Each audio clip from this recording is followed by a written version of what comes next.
What's happening? Zach here with 5-Star Prep, and today we're going over the third problem in the 2022 AP Statistics FRQs. Here we're talking about all things normal distribution and binomials, so let's go ahead and check it out.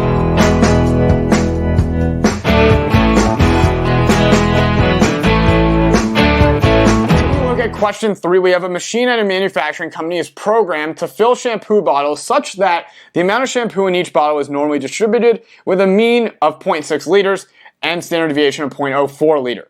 Let the random variable A represent the amount of shampoo in liters that is inserted into a bottle by the filling machine. A says a bottle is considered to be underfilled if it has less than a half a liter of shampoo. Determine the probability that a randomly selected bottle of shampoo will be underfilled. Show your work.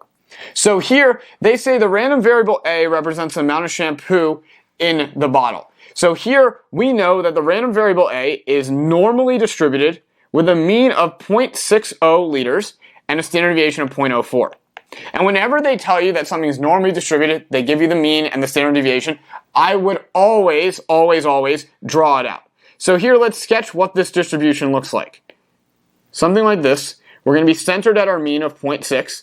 And then we're going to have 3 tick marks to represent 3 standard deviations to the right and 3 to the left. And here we're going to have 0.64, 0.68, 0.72. Over here we'll have 0.56, 0.52, and 0.48. And our first question here, A, wants to know the probability of selecting a bottle of shampoo that's underfilled. And they consider an underfilled bottle of shampoo one that has 0.5 liters, or rather less than 0.5 liters. Here it doesn't matter. If it was less than or equal to or less than, we're going to get the exact same answer. But here we want to know the probability that A is less than 0.5. And in this particular case, what I'm going to do is draw a line on my distribution at 0.5. And we want to find the area to the left of that line right here. How are we going to accomplish this? Well, we want to find the area under the curve to the left of 0.5. And this is just a normal CDF problem. Here, if we utilize normal CDF, we should be able to get the correct answer. We're going to have a lower bound of a really small number, negative 1,000, negative 1,000,000, all of that works. After that, we're going to put an upper bound of 0.50, then write in your mean, which is 0.60, and then your standard deviation of 0.04, and you should have your answer just directly in your calculator after that. So here, a lower bound of negative 1,000,000, then an upper bound of 0.50, a mean of 0.60, and a standard deviation of 0.04.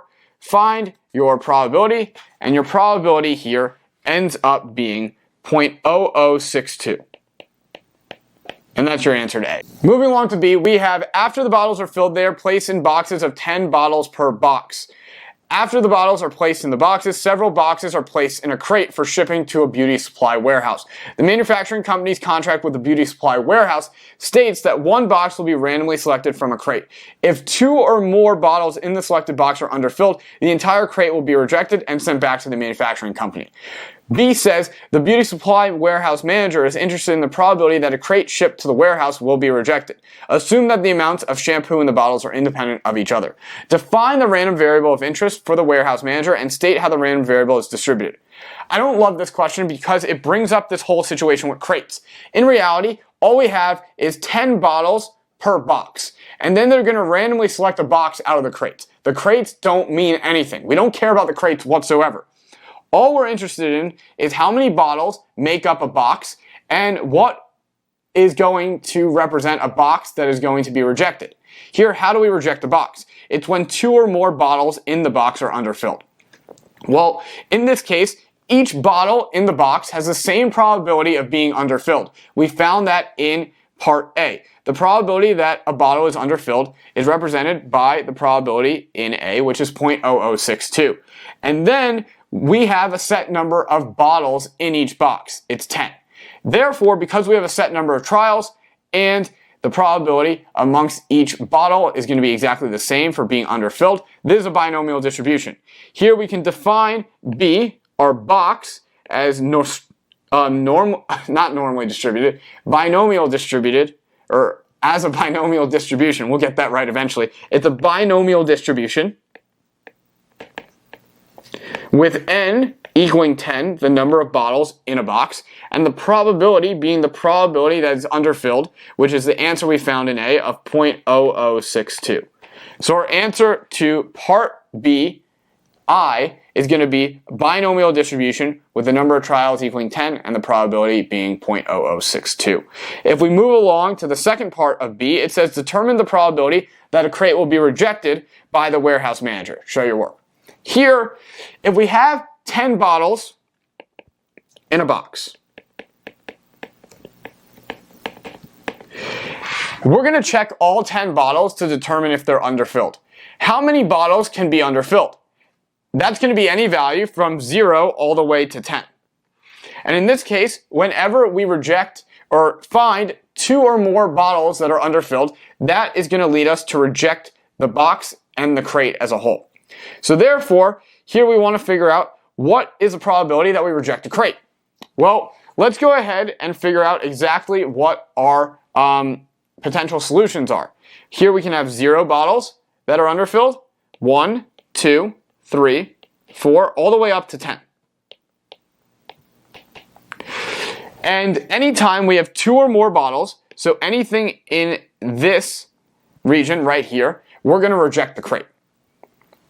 Therefore, what we can do is find the probability that we have 0 or 1 bottles that are underfilled, which we wouldn't reject the crate, and then determine the complement of that, which is 2 or more. Because if you use your calculator to solve this, we have to use binomial CDF. And binomial CDF is always going to count up from 0. Therefore, we can't directly find the probability of 2 or more. We have to use binomial CDF, find the probability of 0 and 1, and then do 1 minus that answer. So here what we're going to do is use binomial CDF. The number of trials that we're going to input is going to be 10. The probability of a bottle being underfilled is 0.0062. And then we want to plug in an x value of 1. And when we do that, we're going to get 0.998. So here the probability we don't reject the box is going, or rather the crate as a whole, is going to be 0.998. Because the probability that we get 0 or 1 bottle being underfilled is 0.998. As a result, the probability we get 2 or more is going to be 1 minus 0.998. And that's going to give us our final answer of 0.002. Again, I went ahead and rounded my binomial CDF answer to 3 decimal places. If you didn't, you would have gotten a probability of 0.00167. Again, either one should be acceptable. The last part of this problem is C, and it says to reduce the number of crates rejected by the beauty supply warehouse manager, the manufacturing company is considering adjusting the programming of the filling machine so that the amount of shampoo in each bottle is normally distributed with a mean of 0.56 and a standard deviation of 0.03. So here now our shampoo is going to be distributed normally with a mean of 0.56 and a standard deviation of 0.03. In C, it says, would you recommend that the manufacturing company use the original programming of the filling machine or the adjusted programming? Provide a statistical justification for your choice. So here, all we're doing is the exact same thing we did in A, identical to A. And we're just comparing, is the probability that a bottle is going to be underfilled higher in A or C? So here, let's draw out our distribution once again. Centered at 0.56. We'll have our 3 standard deviations to the right and to the left. Here we can fill those in. You don't necessarily have to. It's not going to really change your answer whatsoever. But it does help as kind of a guideline. And we want to draw 0.50 because that is the probability, or rather 0.50 is a bottle that's underfilled. We'll find the area to the left of that, so this region right here, using normal CDF once again. In normal CDF, you'll have a lower bound of, again, negative a million, or whatever number you plug in, a really small one, an upper bound of 0.50, a mean of 0.56, and a standard deviation of 0.03. And when we do just that, we're going to get a probability that is equal to 0.0227. So now the probability that any given bottle is underfilled is 0.0227.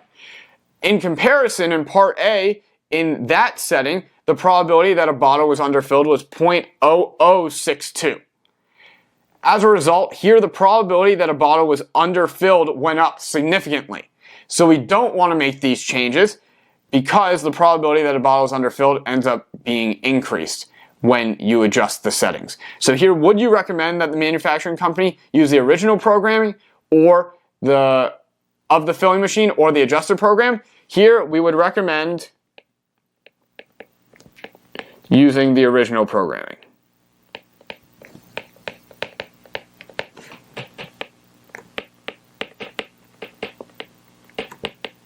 And that is a direct result of comparing the probabilities in A and C.